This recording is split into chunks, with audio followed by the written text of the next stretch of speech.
Be sure to clean the control unit between therapy sessions.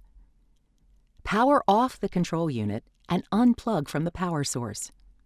Disconnect the patient circuit from the control unit. Place the therapy port cap over the therapy port and disconnect any accessories attached to the control unit. Thoroughly wipe down the control unit with a soft cotton cleaning pad that is moistened with a compatible cleaner or with compatible disinfectant wipes. Refer to the user manual for cleaning product compatibility. Do not spray cleaners directly onto the control unit. To clean the circuit, disconnect all components from each other. Wash components, except for the smart filter, with warm, soapy water. Then rinse the components with clean water. Be careful not to get the smart filter wet when cleaning the other components. Let the components dry completely before reassembling.